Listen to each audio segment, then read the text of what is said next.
ভালদৰে চকু দুটা মেলি চাওক।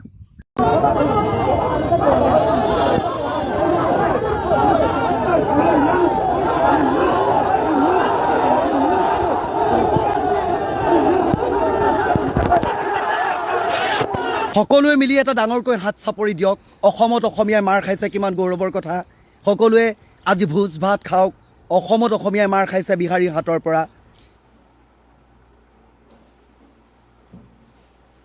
যিসকলে বিহাৰী পদলেহনকাৰী, অপদাৰ্থ, খাৰু পিন্ধা, নীলাজ পৰজীৱী, যিসকলে আমি যেতিয়া বিহাৰীৰ হৈ বা এনেকুৱা ধৰণৰ এই সম্প্ৰদায়টোৰ হৈ যেতিয়া কওঁ, আগ্ৰাসনমুখী কথাবোৰ কওঁ, বৰ্তমান সময়ত পৰিৱেশ পৰিস্থিতি কেনেকুৱা হৈ আছে সেইখিনি কথা যেতিয়া কওঁ, আমাক বাৰে বাৰে মিয়া, গেদা এই বিশেষণ সৰ্বনাম ক্ৰিয়াপদব্য লগাই যিসকলে আমাক কথা কয়, তেখেতলোকে এই ভিডিঅ'টো ভালদৰে চাওক।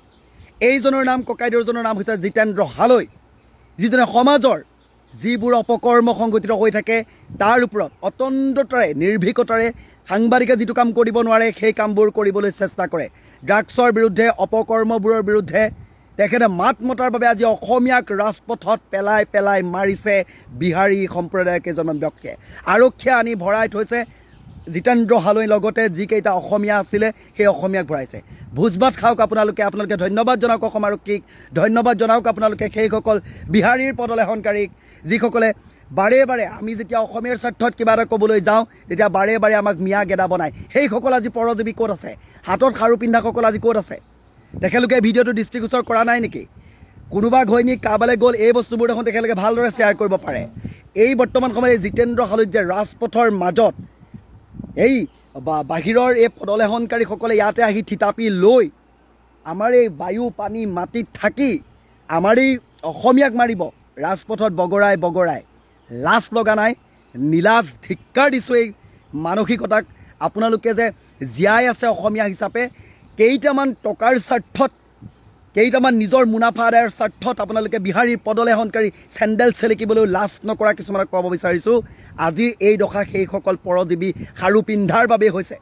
আজি এই ভিডিঅ'টোও চাগে প্ৰস্তুত কৰাৰ পাছতে মোক আকৌ বেলেগ ধৰণৰ বিশেষণেৰে সামাজিক মাধ্যমত ট্ৰল কৰিব যে বিহাৰী মানুহ নহয় নেকি, তেনেকৈও কথা কোৱা মানুহ আছে। অসমীয়া গৌবেগ দিয়া মানুহো আছিলে। বৰ্তমান পৰিৱেশ পৰিস্থিতি কি আপোনালোকে দেখিছে। এয়া মাত্ৰ আৰম্ভণিয়ে, চাই থাকক। আগে আগে হোতা হে কিয়া, এইটো ট্ৰেইলাৰ হয়, চিনেমা এতিয়াও বহুত বাকী আছে। অসমত থাকি মাৰ খাবলগীয়া হোৱাটো অতিকে দুৰ্ভাগ্যজনক কথা। এই জিতেন্দ্ৰ হালৈ নামৰ ব্যক্তিজনে বহুখিনি ক্ষেত্ৰত সমাজৰ হৈ যি কাম বৰ্তমান সাংবাদিকে কৰিব লাগে সেই কাম বৰ্তমান সময়ত তেখেতে ওলাই আহিছে। সমাজৰ এই অনিয়মবোৰ, অপকৰ্মবোৰ চাব পৰা নাই, তাৰ পৰিপ্ৰেক্ষিতত ওলাই আহি এইদৰে মুক্ত কণ্ঠেৰে, নিৰ্ভীকতাৰে যেতিয়া ভিডিঅ' এটা প্ৰস্তুত কৰাৰ বাবে, ৰাইজক দৃষ্টিগোচৰ কৰাৰ বাবে, এই অপৰাধ নিৰ্মূলৰ বাবে ব্যৱস্থা গ্ৰহণৰ বাবে, পদক্ষেপ লোৱাৰ বাবে এই কামবোৰ কৰাৰ ক্ষেত্ৰত তেখেতক যেতিয়া এনেধৰণৰ ব্যৱহাৰ ৰাজপথত বগৰাই বগৰাই অসমীয়াৰ আগত অসমীয়াক মাৰিছে, অসমত মাৰিছে, অসমৰ মাটিত মাৰিছে, এই কথাবোৰ যেতিয়া আমি ক'বলৈ যাম তেতিয়া আমি যেতিয়া বীৰ লাচিত সেনাৰ শৃংখল চলিহাৰ যি দল, বীৰ লাচিত সেনাৰ যি আছিলে আমাৰ বিকাশ অসম, তেখেতলোকে যেতিয়া মঞ্চত আছিলে এই কামবোৰ কিন্তু বহুখিনি ক্ষেত্ৰত ভয় খাইছিলে, দৌৰাই দৌৰাই পিটিছিলে, অসমত অসমীয়াৰ দপদপনি চলিব বুলি বাৰে বাৰে হুংকাৰ প্ৰদান কৰিছিলে। কিন্তু তেখেতলোকক আপোনালোকে কি বনালে? কেৱল মাত্ৰ চান্দা পাৰ্টি বনাবলৈ চেষ্টা কৰিলে। এতিয়া যে ৰাজপথত যে অসমীয়া যে মাৰ খাইছে সেই পৰজীৱীকেইটা কেলৈ ওলাই অহা নাই? আপোনালোকে এটা ৰিকুৱেষ্ট কিয় কৰা নাই? অৱস্থা কিয় এইদৰে গৈছে? মই আকৌ কৈছোঁ, এয়া আৰম্ভণি হয়, আপোনালোকে চাই থাকক খুব কম দিনৰ ভিতৰত কি পৰিৱেশ পৰিস্থিতি হ'বলৈ গৈ আছে। ধন্যবাদ জনাইছোঁ চেণ্ট্ৰেল গুৱাহাটী সমষ্টিৰ বিধায়ক বিজয় কুমাৰ গুপ্তা ডাঙৰীয়া। আপোনাৰ এই বংশ বৃদ্ধি বিস্তাৰৰ বাবে আপোনাক যি সুবিধা প্ৰদান কৰিছে, পবিত্ৰ বিধানসভাৰ মজিয়াত বহিবলৈ যি সুবিধা প্ৰদান কৰিলে, ইয়াৰ পৰা আৰু আপোনালোকে বংশ বৃদ্ধি কৰক, যাতে আকৌ এইদৰে অসমীয়াৰ ওপৰত অত্যাচাৰ, অসমীয়া যাতে সংখ্যালঘুত পৰিণত হওক, তেনেকুৱা ধৰণৰ ব্যৱস্থাবোৰ আপোনালোকে কৰিব বুলি আপোনালোকৰ পৰা আমি আশা কৰিছোঁ। অসমত আজি অসমীয়াই ৰাজপথৰ মাজত মাৰ খাইছে। হিমন্ত বিশ্ব শৰ্মা ডাঙৰীয়া, পীযুষ হাজৰিকা ডাঙৰীয়া, জয়ন্ত মল্ল ডাঙৰীয়া, পল্লৱ লোচন দাস ডাঙৰীয়া, পবিত্ৰ মাৰ্ঘেৰিটা ডাঙৰীয়া, আপোনালোকৰ পৰা উত্তৰ বিচাৰিছোঁ। এই বিষয়টোৰ ওপৰত কি ক'ব? জেলত ভৰাই থোৱা জিতেন্দ্ৰ হালৈ, মানে থানাত ভৰাই থোৱা জিতেন্দ্ৰ হালৈ আৰু অসমীয়াক যিকেইজন তেজাল যুৱকক এইদৰে ভৰাই থৈছে, তেখেতলোকক শীঘ্ৰেই মুকলি কৰি দিবলৈ আহ্বান জনাইছোঁ আৰু এইসকলৰ ওপৰত কঠোৰতকৈ কঠোৰ ব্যৱস্থা ল'বলৈ দাবী জনাইছোঁ। ধন্যবাদ চেণ্ট্ৰেল গুৱাহাটীৰ সন্মানীয় অসমীয়া ৰাইজ, আপোনালোকে বিধানসভাৰ মজিয়াত বিজয় কুমাৰ গুপ্তাক নিৰ্বাচন কৰি অধিষ্ঠিত কৰাৰ বাবে, এজন খাতি অসমীয়াক নিৰ্বাচন কৰাৰ বাবে। মিয়া কৈ থকা সেই মিয়াক লৈ এলাৰ্জি থকা ব্যক্তিসকলে এই ভিডিঅ'টো চাওক। আজি অসমীয়াক কোনে মাৰিছে, বিহাৰীয়ে মাৰিছে নে মিয়াই মাৰিছে, ভালদৰে চকু দুটা মেলি চাওক। ক'ত পলাইছে হা? এই ৰাইজসকল চাওক, আজি আকৌ গাঞ্জা পাইছো চাওক। এই গোটেই গাঞ্জাত আপোনাৰ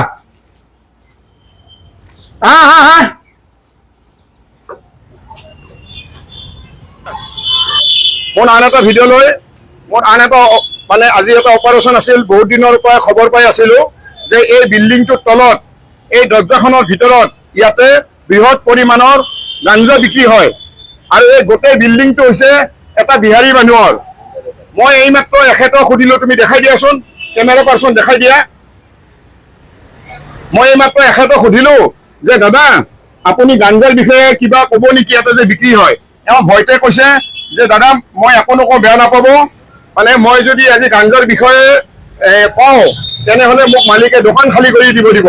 তেওঁ ভয়তে, মই সেইকাৰণে তেওঁক জোৰ কৰা নাই, মই মানে তেওঁক দিগদাৰি দিব খোজা নাই। কিন্তু ঘটনাটো হ'ল কি, এই বিল্ডিংটো ভালকে একবাৰ দেখাই দিয়াচোন, ইফালৰ পাৰি দেখাই দিয়া, ইফালৰ পাৰি দেখাই দিয়া। চাওক চেৰাপ ভাটিৰ এই ব্ৰিজৰ তলত, এই ব্ৰিজৰ তলত ইয়াতে ভাঙৰ ৰমৰমীয়া বেহাৰ এই দৰ্জাখনৰ ওচৰতে লুকাই থাকে আৰু ইয়াতে মানে ভাংখিনি লুকাই থয়। কাষ্টমাৰ আহিলে দৰ্জা খুলি দিয়ে। এতিয়া কথাটো হ'ল কি, আমি হিন্দু মুছলমান কৰি থাকোঁতে গ'ল, কিন্তু বিহাৰীয়ে আমাৰ অসমখন লুটি যিমান এতিয়া দেখা পাইছো, অকল বিহাৰীয়ে অসমত 2 নম্বৰী বিজনেছ কৰি আছে। আৰু আমি খালি ধৰ্মক প্ৰাধান্য দিছো, আমি জাতিটোক আমি প্ৰাধান্য দিয়া নাই। নাই চাওক, আপুনি বিহাৰী নাই শুনক, বিহাৰীয়ে এতিয়া নহয় শুনক, এই মাত্ৰ বিহাৰীক ধৰিছো, এওঁ এটা বিহাৰী, এওক মাৰিম বুলি ধমকি দিছে। এই মাত্ৰ চবৰে আগত আছে, কিয় নকম, মই ড্ৰাগছ ধৰিছো সিদিনা, বিহাৰী ড্ৰাগছ ধৰিছো। ঠিক আছে, কথা নকব, কি কৰিব আপুনি? বিহাৰী বুলি কিয় কব? বিহাৰী বুলি গালি কিয় দিব? কিয় নিদিব বিহাৰী?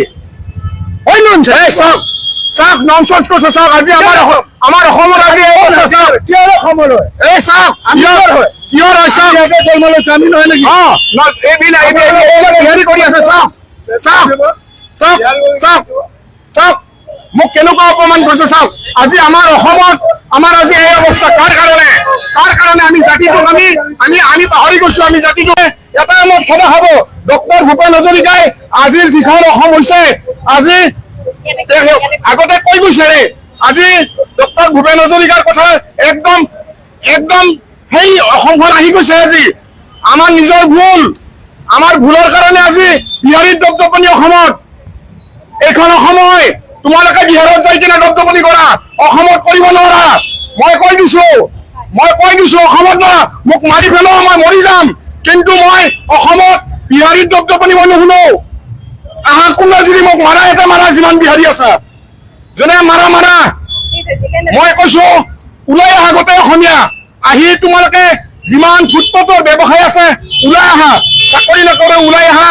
যেতিয়া আমাৰ মানুহে ব্যৱসায় কৰিব, এই বিহাৰী বিলাক অসম এৰি গুচি যাব।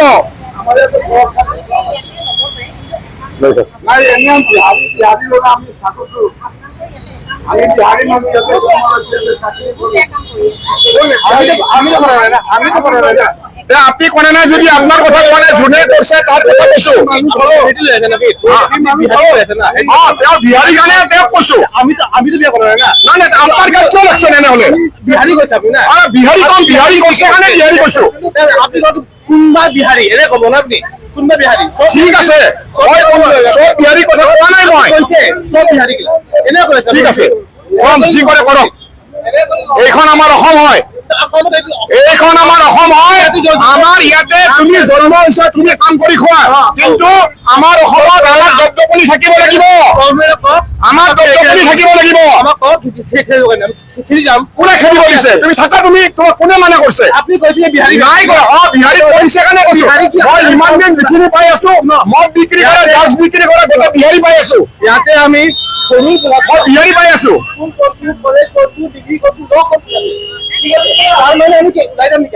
নালাগে কোনে আপোনাক ওলাই যাব কৈছে বিহাৰী কৰিছে কাৰণে বিহাৰী কৈছো যেনেকে কালি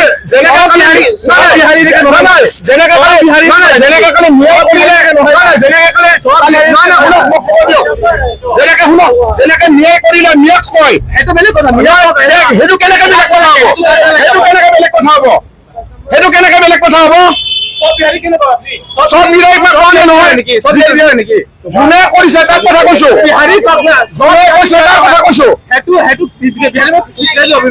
নহয় আমাৰ অসম আমাৰ দাদাগিৰি চলিব ইয়াতে আমাৰ অসম আমাৰ দাদাগিৰি অসমীয়া জাগক মই কৈছো অসমীয়া জাগক আপোনালোকে উঠি আহক যিমান ফুটপাথৰ ব্যৱসায় আছে মই অনুৰোধ কৰিছো আপোনালোকে আহি কিনে গোটেই বেপাৰ দখল কৰক আমাৰ মানুহ যদি বেপাৰ দখল কৰে এই বহিৰাগতবিলাক গুচি যাব আজি তেখেতে যিটো কামত আহি কেনে বাধা দিছে এই বাধা দিয়াৰ আৰু তেওঁৰ হাত আছে আজি বিহাৰী বুলি ক'লে গোটেই বিহাৰী কাৰ্ড লাগিছে মিয়াক ক'লে মিয়াৰ কাৰ্ড লাগে সেইটো কথা নহয় ন বহু বছৰৰ পৰা চলি আছে যিহেতু জিতেন্দ্ৰদাই আজি আহিছে ইয়াতে ইনভেষ্টিগেট কৰিছে তেতিয়া বিহাৰী বুলি তেওঁ শব্দটো শুনা কিন্তু ইয়াতে বিহাৰী বুলি শব্দটো কওঁতে উঠি পৰি লাগিছে কিন্তু কিমান দিনৰ পৰা চলি আছে সেই বিষয়ে কি ক'ব ক'ব গ'লেতো বিহাৰীবিলাকৰে ৰাজত্ব আমাৰ অসমীয়াৰ একোৱে নাই অস্তিত্ব নাই ক'ব গ'লে কিন্তু আমাৰ অসমীয়াখিনি এতিয়া জাগিবৰ হ'ল মানে কেতিয়াবাই জাগিব লাগিছিলে এতিয়া সময় নাই কিবা ভুল হৈছে ডাইৰেক্ট একশ্যন এয়া বিহাৰী উঠি আহিছে বিহাৰী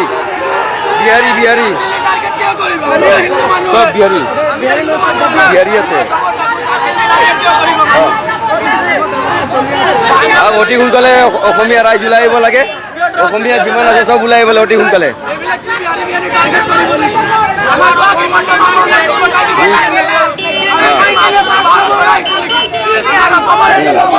এয়া বিহাৰী দাদাগিৰি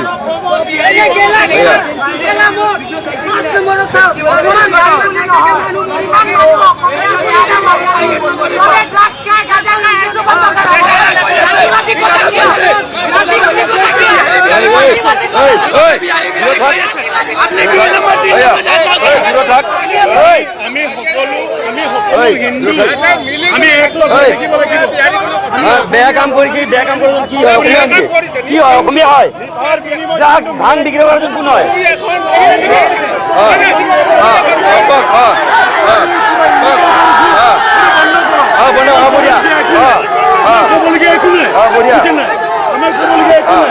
কিন্তু জাতিৰ নামত ভেদাভেদ নকৰিব জাতিৰ নামত হিন্দু এক দেখিব লাগিব বিক্ৰী কৰাৰ কি হয় সেইটো বন্ধ কৰক কি হয় সেইটো বন্ধ কৰক আপোনালোকে ইমান মিলি বন্ধ কৰিব নাই শান্তিপুৰত ড্ৰাগছ বিক্ৰী হয় নে নহয় আমি ধৰিছো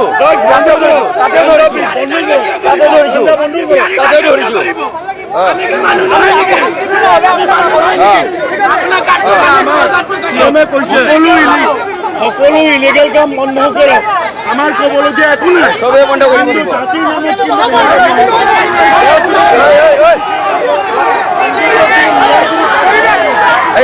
অসমীয়া গৱেষ কৈছে এটি অসমীয়াক লৈ কিনে বেয়া কথা নক'ব দেই অসমীয়া গৱেষ কৈছে কিন্তু অসমীয়া গৱেষ কৈছে কিন্তু অসমীয়া গৱেষ কৈছে কিন্তু ইয়াৰ কৈছে অসমীয়া গৱেষ নহ'ব এইখন নকম হয় অসমীয়া গৱেষ নহ'ব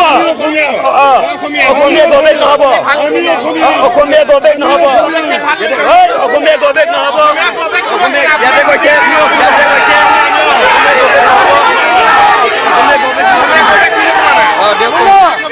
আমিও বিহাৰী কিন্তু আমি আৰু জন্ম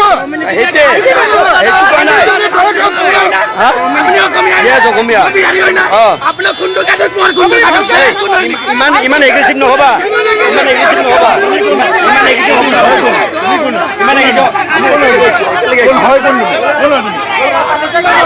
হাত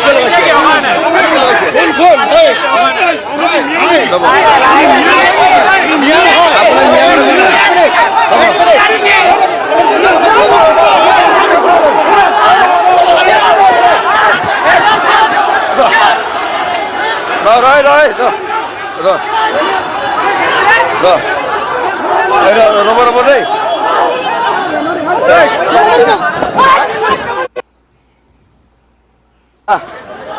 এখানে হাত ধুইছে